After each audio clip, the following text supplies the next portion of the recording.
Hi everyone. Welcome to the first project in the Material Space and Meaning class, which is the Linear Space and Form project.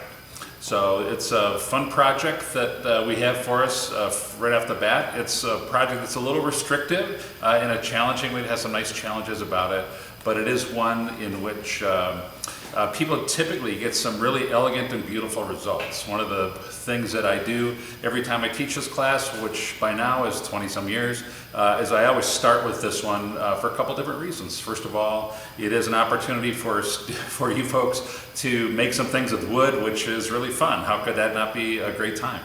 And also, I like it because it gets you used to using tools, but also working within restrictions, and not restrictions that I give you because I'm a teacher and you just got to do it my way, but restrictions that can lead us to some more promising and engaging results. One of the curious things that artists tend to do is to, in the absence of restrictions, sometimes even give restrictions to ourselves. Restrictions can be really sort of wonderful in the way that they push us to be creative, push us in ways that we haven't thought of before, and this project is precisely about that. So in the arc of this class, one of the things that happens is we start with this project, the Linear Space and Form project, which has really sort of tight controls, like you have to do it just this way and not any other ways. But towards the end of the semester, then we give you way more control. So finally, the last project that I'm giving you, you have control over everything. You can choose all your own methods and ideas and materials and so on. So there is a reason for that, and we'll continue to talk about this idea of restrictions and creativity as we go on in this project, and also for other projects as well.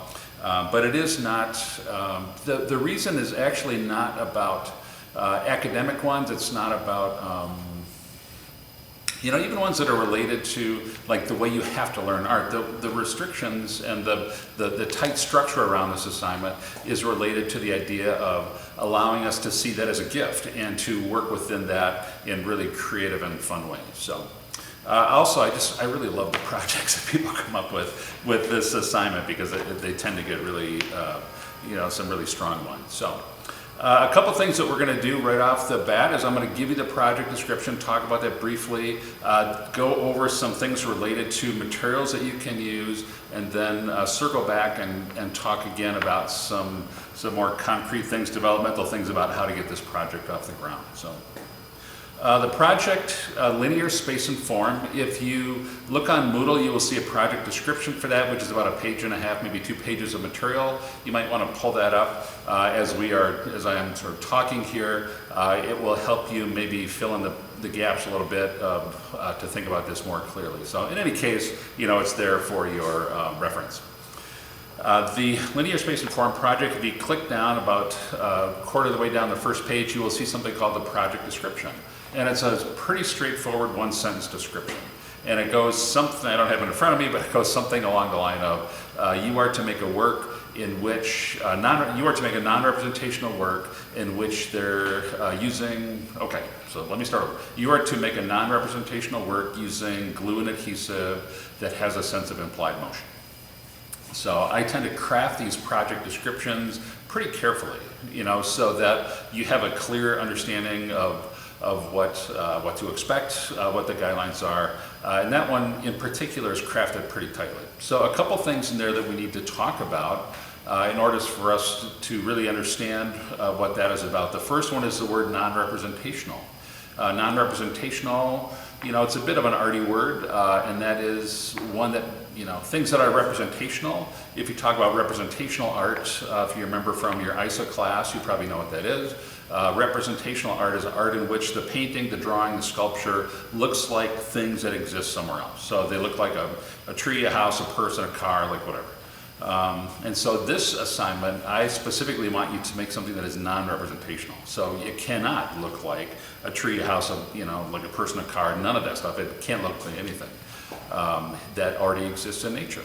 Another word for that, which is pretty common, is abstract. Like this is an abstract project. So I don't want it to look like anything that you have seen before. The other key idea there is implied motion. And so when you are looking at this project, when you're working on this thing, Implied motion, maybe we would characterize that as not actual motion. So when you're done, when it sits on the table, on the wall, on the floor, wherever this thing is, I don't want it to actually move. It's not an assignment in actual motion. It's an assignment in implied motion. So I want it as it is in its finished state, not moving, but I want that thing to look like it's moving. So that's a pretty good assignment. That's a pretty good challenge. And I think that one of the reasons that I like to start with this project, and one of the reasons that it continues to reward me over and over again over the years, is that it's actually very difficult to try to sit there as a student, maybe especially if this is like your first art class, you just like getting the A tag out of the way. That's great, we're so glad you're here. But sit there to try to imagine solutions for this. One of the things that I do pretty particularly and pretty pointedly at the beginning of the semester is to develop projects in which it's really difficult to preconceive the solutions, which allows us to work through a developmental process and see the advantages of that developmental process. So in order to do this, you're going to have to go through some developments. You're going to have to go through some things. We're going to talk about that, like what that developmental process looks like in a few minutes. But first I want to talk about some of the materials that you're going to be using for this project. The other part of that project description is you can only use wood and adhesive. So all of you are going to be getting one of these standard Home Depot Menards 2x4. $2.38. They're pretty cheap. We use them for everything in America. We build houses out of them, we build sheds out of them, we build all kinds of crazy stuff out of those 2x4s. So you're all going to get a 2x4, and you then have to slice and dice using the bandsaws and then maybe the chop saw in the other room. I'm not going to show you how to do that now. There's other videos that will be sort of showing you how to do that. You need to get down to some material that you are going to be working with, because the only thing that you can work with, like I said, is wood strips and adhesive. The adhesive that we're going to use is hot glue. The material is this pine that we are cutting up. It comes from Canada, by the way, if you're curious where this is coming from. I'm going to be fussier yet, and I'm going to tell you that all of the wood that you are using has to be square. And which means that it has to be square like this and like this. Don't worry about the lengths. You're going to cut these into a million different lengths. But this dimension right here, this and this, have to be the same. So they have to be the square. Have to be square. They can be sort of thinner pieces like this. They can be thicker pieces like this. But they have to be square. They can't be like that. Nope, that's not going to work. Okay, so you got to throw that one away and get down to something that's square. Which of these, what dimension that is, you've got a lot of choices. You can really just like choose what you want that to be. Maybe one way I would think about that, however, is that the goal of the assignment is to make something that has a sense of implied motion. And things that have a sense of implied motion are things that are not necessarily heavy, flat, square. Like if you think about heavy, flat, square, maybe think of a brick, and a brick doesn't really have a lot of implied motion about it. So generally speaking, thinner squares like this tend to work much better. But I have got to tell you, over the years, I've had a bunch of really great projects come in, where people are using thicker materials. So I don't think it's as easy as to just say, it has to be thinner. I used to do that, I don't anymore. But what I would say is that most people, they choose a dimension about like this. And again, don't worry about the lengths, because this dimension has to be the same, and it has to be the same for all the material that you're using. You can't suddenly switch from this to this. They all have to be flat and square, but you're going to be cutting this up into a million different lengths and assembling the little strips together. So that's the first thing you need to do, is to think about that. The second thing, the adhesive, is we use hot glue. You can also just use like a regular white glue if you're maybe somewhere and you don't have hot glue. But the hot glue, for those of you that have never used the hot glue guns, these are the glue sticks. Okay, here we go. I thought I had another one. They look like this, and you just pull the trigger and the glue comes out right there. When this gets far enough in so you can't pull the trigger anymore, you just stick another glue gun in the back, a new glue stick in the back, and you keep going like this. So obviously it's called a hot glue gun because the tip of that is hot. Don't touch that, you'll get a burn. So the good news is that the hot glue works really great. It sticks to this wood in a terrific way. So for the project, we go through a developmental process. And part of the reason that we do that is to help us all get into this rhythm or this pattern or this idea. You know, over the years in K through 12 education in America, unfortunately, one of the things that we've done is we've created a culture that is very heavy on assessment. And we've created a culture in which students are taught to work towards really specific objectives. You know, it's like, make this thing that's out here, solve this problem, give me this answer, give me this response, write this paper, all of which are really objective based. You know, you got that goal out there, you got to hit the goal, and you're graded relative to how you sort of hit that thing. A lot of the work that happens in the art department uses a different sensibility. And sometimes people coming in from other fields that are really acclimated to this objective-based, you know, system, or the goal-based system in education, come down here and they feel like they just don't get it, and it kind of upsets them, and it can be a little problematic. And maybe what I would say is, you know, sort of this objective based way of thinking that we have been training students to do, training you to do. Frankly, if you're, you know, in college the last 10 years at least, we've been training you, acclimating you very specifically to do this again and again and again over a long period of time. So when you encounter that, sometimes there's anxiety, sometimes there's uncertainty, sometimes people think, well, I'm not an artsy person, when really all you have is you just have a lack of experience in terms of working like this, which is a bit more open-ended, which is a developmental process. And so this creative problem solving, which is what's happening right here, those of you that are not art majors, again, we love that you're here, but what's the takeaway? It's not to just try to pretend to be an artist for a semester. It's like, what can you walk out of this class with? What you can walk out of this class with is learning how to deal with open-ended problems. Learning how to deal with situations where some crazy instructor just says, make a project that's non-representational in a sense, has a sense of implied motion. Guess what? You're not going to get that assignment in particular out in the world, but you're going to get things like that. And this offers a rubric, a way of thinking, a way of approaching problems that will help you figure it out. And so the creative problem solving, yeah, it's like these projects are means to an end. One of those ends is to help you apply these strategies and these ways of thinking, embodied ways of thinking and developmental ways of thinking towards more open-ended solutions. Okay, so what are you going to be doing? Well, how are we going to start this? So you've got some sticks, you know, you've cut a whole bunch of these, you know, you've got a whole mountain of them, you know, you've got the glue gun, you know, you've got some music on, and it's like, well, now what?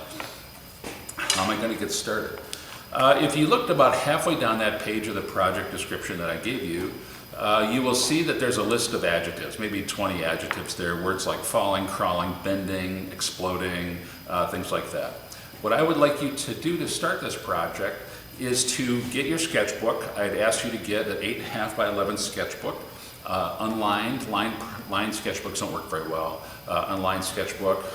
Get a nice sort of, you know, Sharpies work, a nice pen, you know, something, and I want you to make 10 drawings of potential solutions based on some of those words. You can choose 10 different words, do 10 different solutions. You can choose one word, do 10 different solutions of one word, I don't care.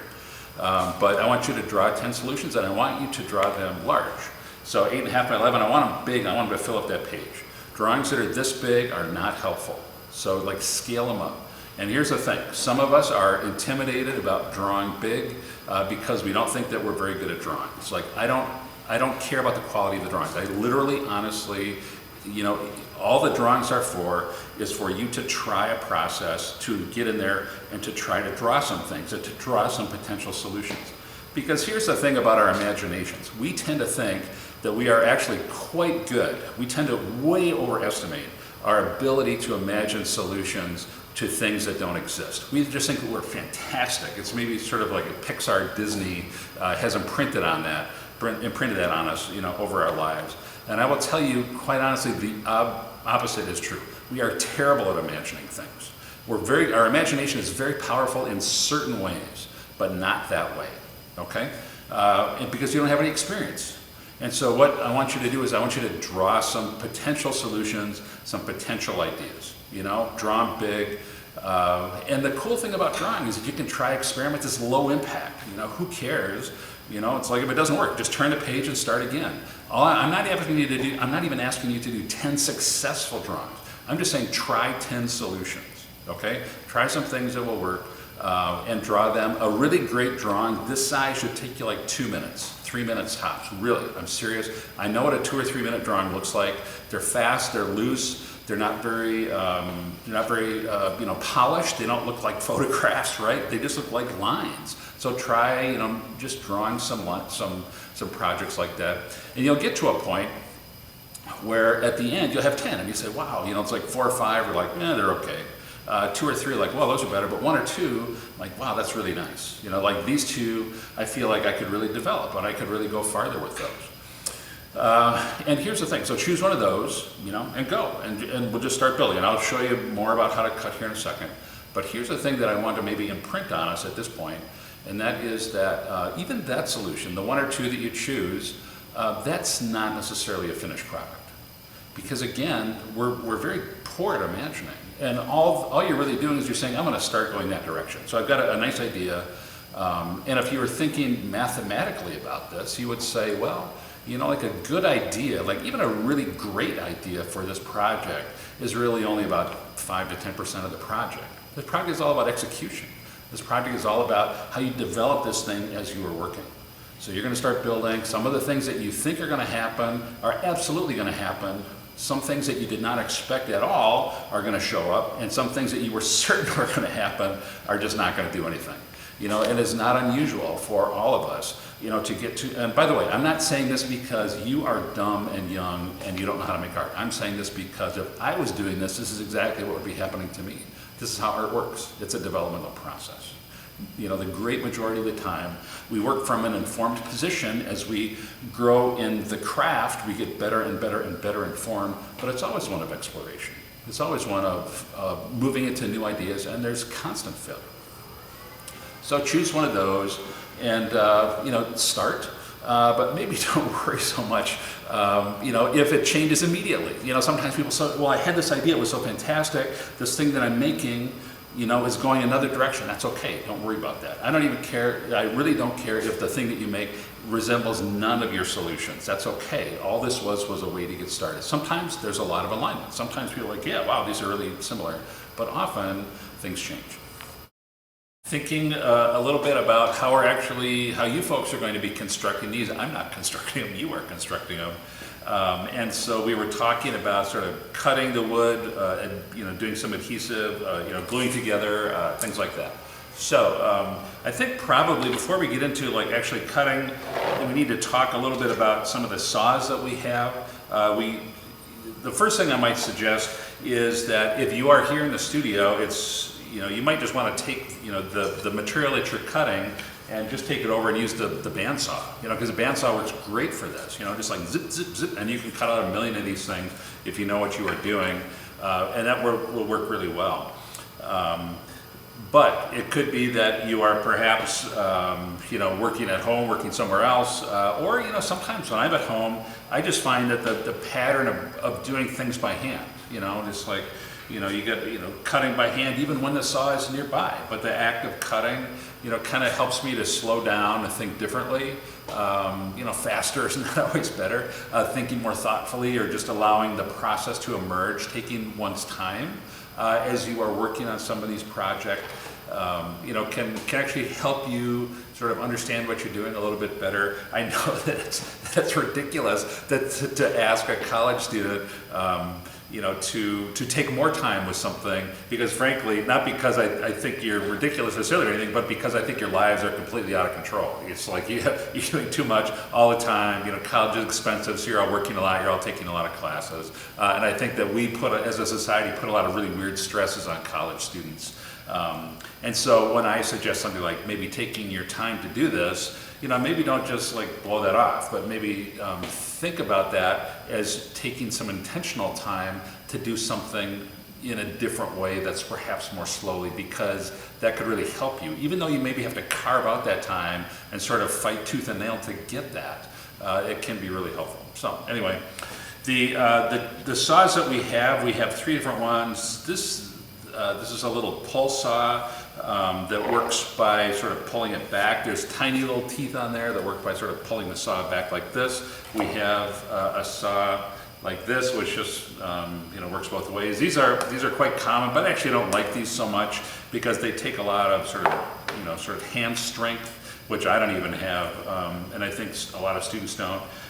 This is actually the saws. These are called coping saws, C-O-P-I-N-G saws. These are saws that we're moving to more for these projects because they work really well. These have really tiny teeth on there. I don't know if you can see them, but even if I go like that, you can maybe hear that on my fingernail a little bit. Very tiny teeth. This also works by pulling. So I'll work right out here on this edge so you can see that just fine in the video. This saw, as I said, tends to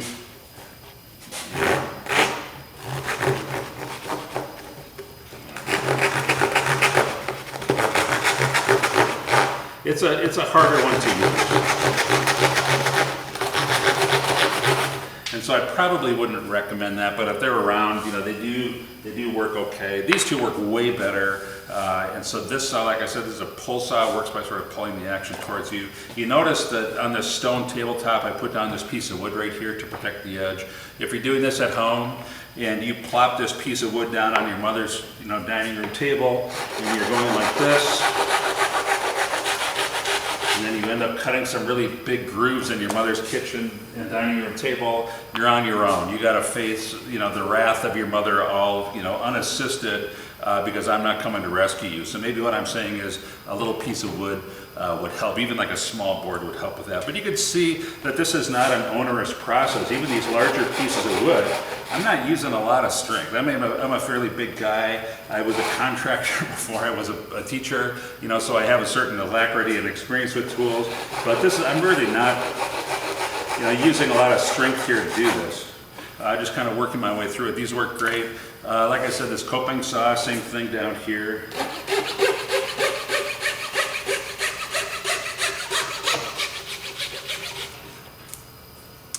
Now, how could this not be fun? Look at that.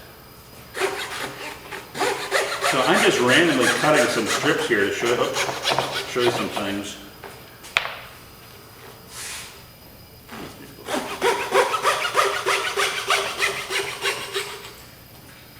So, and these smaller ones, they cut even faster.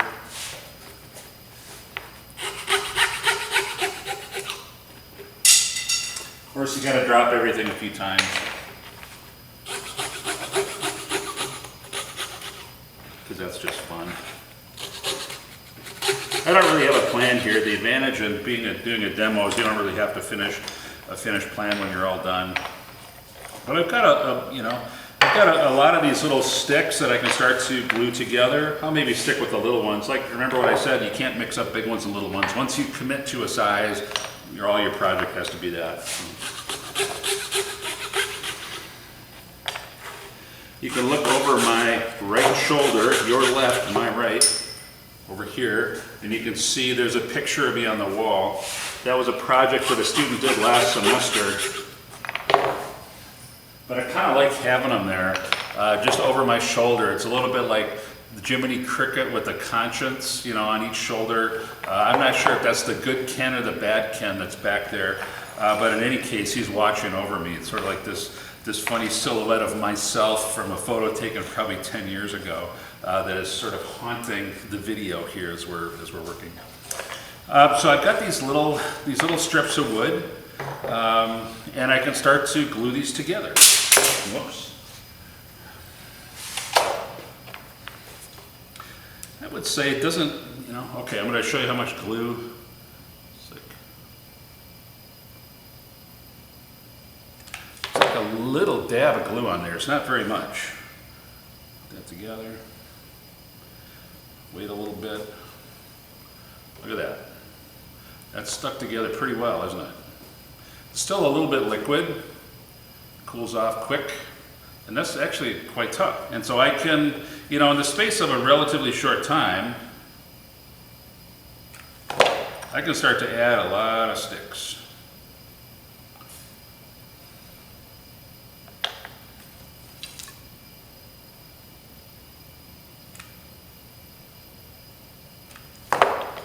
Like I said, I don't really have much of a plan here.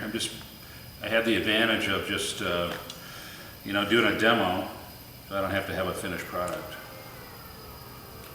So what I'm being careful about when I'm working on this, I'll hold it up so you can see it. What I'm being careful about when I work on this is that I'm not getting like big gobs of glue. So just like little strategic bits of glue, and even when I can, I'm getting in there and sort of wiping out the glue that, that leaks out or sort of squishes out from the sides, getting rid of those little strings, good construction. And so then you can start assembling a project, based on this method of construction. Even that's actually quite tough. And so in a relatively short amount of time, you can start to, put things together and construct things and sort of build and whatnot, and really get something going for yourself in a pretty strong way. So, sort of like the technical part of it is not that complicated. One of the things you could even do if you, say you had to work at home, it's like, well, it's just, for whatever reason I have to do that. You could come in, you could cut all this wood, cut it into certain lengths and take a box of those home and glue things together at home. I think that would be fantastic. Very easy. We also have this studio space, that works great down here. So feel free, to obviously, occupy a part of the studio. A few things that I might recommend as you begin to think about this project and as you're constructing this project has to do with maybe restrictions that we put on ourselves. I had asked you to go through this developmental process of coming up with 10 drawings, and starting with that and sort of developing on this. But one of the things that will happen as you start to do this, and by the way, I didn't even actually plan this at all, but even as I started to put a few things together, it was like, wow, this is okay. Now I'm starting to get something. And what if I did this, and what if I built it out, and what if it sort of got bigger and bigger?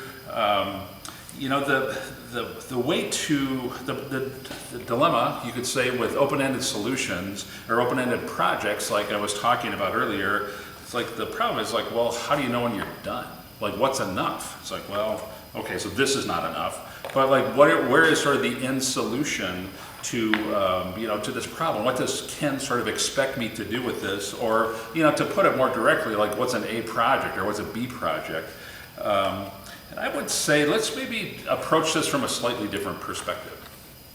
And that is the challenge with open-ended projects is we might fall in love with something. There's a certain quality of here that's maybe starting to get a little sense of motion about it, but it's really not very expressive yet. And I would say, a thing that I would suggest as you're building with these things is that you just keep going and sort of making them, make it the fullest possible expression of that. That's really the difference between a project that is good and a project that's fantastic. And I gotta tell you, the world really doesn't need another good art project, but the world can be moved by a great art project. And I mean that quite directly. I've had people do this project right here, the one that you are working on right now. I've had people sell tons of these, actually for cash on the barrelhead money, sell these things. I've had people make furniture. I've had people, do these other projects. I've had people that kind of turned this lowly project into large public sculptures that are out in the world right now. They just keep kind of going through this developmental process. And so rather than thinking about, my frame of reference means well, what do I need to do to get an A? Maybe the frame of reference is, this is a really delightful process that's actually coming from you. And how can you push this thing to be distinctly more unique in the way that it is special? And that's not some big sort of everybody's wonderful, everybody gets an A sort of thing, but maybe to just back up and say that all of those 10 solutions that you folks drew in, or are going to draw, in your sketchbooks, are actually potential solutions. And because this project is so much, and art in general is so much about sort of literally making, it's much less about imagining beforehand and much more about making. Really the question is not so much about which idea you're choosing, it is how far you're gonna go. It's what are you doing that's special, and how can you get that thing to go farther and farther and farther in that direction? That's the trick, that's the game. That's the most important part of the learning with this project. Is what is unique about this. This is not really going that gangbusters so far. But if I start to add like 3 times this amount, 5 times this amount, 20 times this amount, then I can start to get patterns and rhythms and ideas and qualities that generate and self-generate and move back and forth. And so when you're just starting out, you really don't have a frame of reference. But once you start building on these things for a while, you'll start to understand it. The projects will, it sounds a little weird to say it this way, but the projects tend to reveal themselves to you. It's like, I thought I was making this thing over here, and suddenly I find out this project here wants to be something else. That actually happens in some pretty direct and funny ways. It doesn't mean anything mystical, it doesn't mean anything spiritual, it just means that you are responding to what's happening in front of you. Okay? The challenge then is really one of execution as you are working. It's like where's the thing going? How can you push it farther in that direction? Or what are the things what are the ways that you're thinking about that that are getting in the way of it? One of the ways that you can get in the way is to say, well, what does Ken want so I can get an A out of this project? It's like, well, I tell you what, one of the things that I always do in my classes, my material space and meaning classes, I allow students to hand in projects as many times as you want, and I will regrade them every time. Okay? So if you hand in something and you get a grade that you don't like, it doesn't matter, because you can go back, you can rework it, and I will grade it again. I'm not going to automatically give you an A, but absolutely, almost always, a second version is better and you get a better grade. Okay, so you can do this. The reason that I like to do it that way is because I find that that's how art works. Very, very seldom in the art world do you just get like one opportunity to submit something. No, it's always a dialogue, it's a developmental process, things go back and forth. So you have the idea that, so that's sort of off the table. It's like, what does Ken want? Like that sort of idea is off the table. Another thing that we often, a restriction that we kind of place on ourselves, or a thing that gets in the way from the projects being really good, are maybe expectations about what we think it ought to be. And a curious thing happens a lot, and that is when I start to do a demo for this project, and when I say, I want you to make something that has a sense of implied motion and all these other things. People in their heads sort of start to imagine a thing that's about this big that sits on a tabletop. And I'm guessing that maybe you're sitting there, wherever you're watching this, that maybe is kind of what's gone through your head. It's like, I need to make something that's sort of this big that sits on a tabletop, because that's what art is, that's what sculpture is, right? Well, guess what? You're kind of showing things that are revealing limitations in your ways of thinking. Because I never said it had to be so big or on a tabletop, did I? And as a matter of fact, several times in this conversation I've talked about it hanging or being on the floor or something else. And so if you are thinking, oh, it has to be this, it has to be a certain size, it has to be a certain location, like whatever, you haven't sort of embraced these things that I didn't. And so that's another limitation that you can get rid of. So I never said anything about size. I never said either that it couldn't be on the floor. I never said that it could not be 4 different objects on the floor, did I? Okay, but guess what? I'm guessing that probably most of you never thought of that solution. I never said it couldn't be on the floor and the wall and the ceiling, did I? No, but I'm guessing that probably some of you were thinking that it has to be an object that's on a tabletop, and that would just be completely beyond the pale. It's like, well, maybe what you need to do in projects like this is figure out a way to be a little bit irrational, to be a little bit, push these ideas sort of farther and farther so they start to get more and more compelling. That's the real challenge of this project. The game for being an artist, let me tell you, so here's like the big story. For those of you that are art majors, everybody else, just listen in on this. For those of you that are art majors in particular, the game is almost never between good and bad project, because anybody stumbling through the doors can sit down, given this project, given this thing, and sort of execute a B project. That's like no problem. Everybody can do something that's good. The world doesn't need another good project. What the world needs is another project when somebody walks past it, they say, holy smokes, like that's what the world needs. That's the kind of thinking that the world needs. And so on the one hand, yes, this is just a project where we're gluing together sticks of wood. On the other hand, you can go look at the architecture of Calatrava, for example, who's based almost entirely on this idea, and that guy has changed the world. Not only in terms of architectural design, but in terms of environmental design, okay? Or you can go look at the guy that Frank Gehry, the guy that designed the tin can Weissman architecture building, the big silver sort of exploded tin can down at the University of Minnesota. Like that guy, like how he has changed the world. Some of his first projects that he did were cardboard chairs that he made that are fantastic, that sort of probe the edges of what's unique and different, not just because it was unique and different, but he explored some new ideas and therefore has had an impact on this world. So this is not about an assignment. This is about thinking differently. If anybody needs to start thinking differently, it's you folks. Well, I'm not saying this because I think you're deficient. I'm saying this because I think you are facing unique challenges in history that require different ways of thinking. And this is how you get there.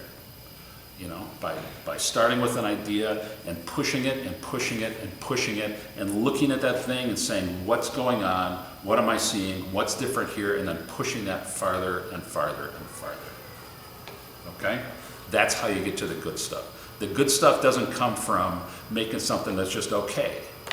I'm not going to scold you, if you show up with a B project. But let's be clear about what we all need right now are more projects that make people stop and say, holy smokes, even if just for the beauty of it. Just that beauty is powerful enough to change the world. That's what we need to do. A couple other things that I would like to talk about, to maybe wrap up a little bit this assignment, and that is we are going to have an in-process critique.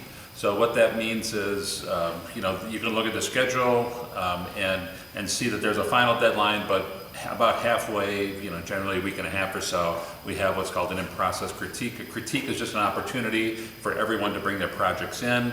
They should be in process. We don't, if you just show up with a pile of sticks and a drawing, we're not going to look at what you're doing, and that's bad, okay? So what we need to do is get started. Get things going, get it off the ground, start building, start executing. The more progress you make at that in-process critique, the more we will be able to give you some great feedback and think about, what about this, what about that? We can throw some ideas at you and respond to what's there. So make some progress between now and then. Have courage, I would say. Be bold in putting things in front of people. Don't be intimidated by, it's like, I'm not an art major, I don't feel very artsy, it's like, I don't know what I'm doing, so I'm just going to glue a couple things together. It's like, don't worry about that. It's like the imposter syndrome down here. Let's not play that game. Just get a good start, show up, we'll have a great conversation, it'll be a lot of fun, and we'll develop the pieces a little bit farther, help you make some progress and getting those pieces going a little bit farther. A couple other things that that I might suggest in terms of getting started. You might notice at this point that I haven't sort of given you examples of potential projects, what you might be able to do, and there's a reason for that. Because I have a website that just has hundreds and hundreds of examples. Yeah, there's no website with hundreds and hundreds of examples. I am never going to show you an example of how to solve this problem. As a matter of fact, on the other side of that wall, there's 2 killer projects up on the shelves. All it would take for me would be to literally 30 seconds to walk in there and come out with 2 fantastic projects to show you. I'm not doing this to tease you. I'm just saying I don't want you to see those because I know if I do, someone will make something like that. I want you to make your own stuff. I want you to make your own ideas. What you are going to come up with is going to be so much more compelling to you and in a different way than those 2 projects that are fantastic that I have in my office. So and as a corollary to that, it's tell you what, I mentioned this before, I'm just going to circle back to this because so often in our culture now, when we're faced with the unknown, we do research by going online. Yeah, I totally get that. I do it too, 1 million times a day when I'm writing a book, It's I get that. But for this project, we're not going to be doing that. Okay, hold on. I just heard my camera do something.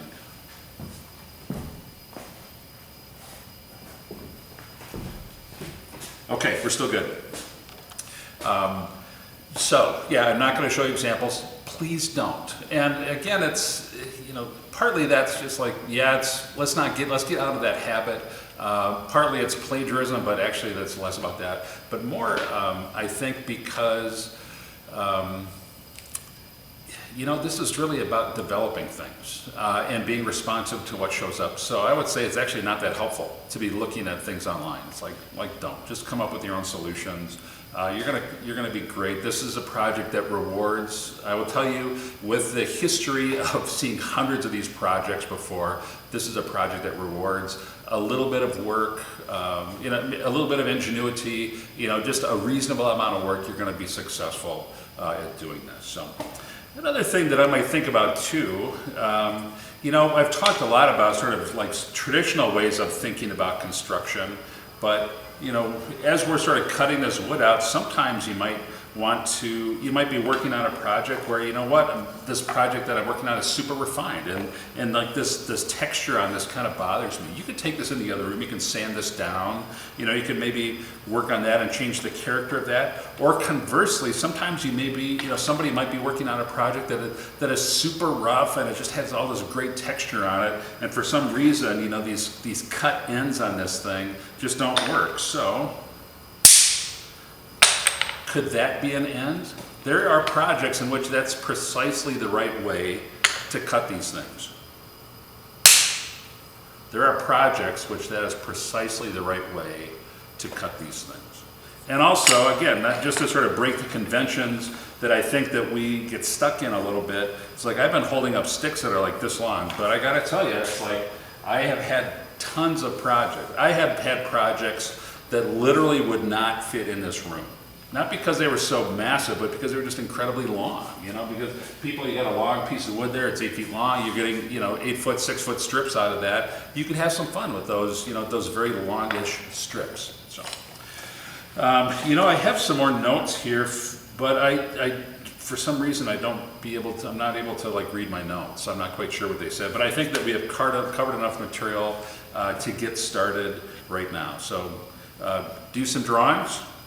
Get some material cut, start putting things together, and get ready for an in-process critique. The in-process critique, please bring your sketchbook for that, because that's a great time, and we'll do some drawings based on that as well. So, okay, I hope I covered everything, and I think I did. It's a relatively straightforward project, and I'm really looking forward to see what you folks are coming up with. Thanks.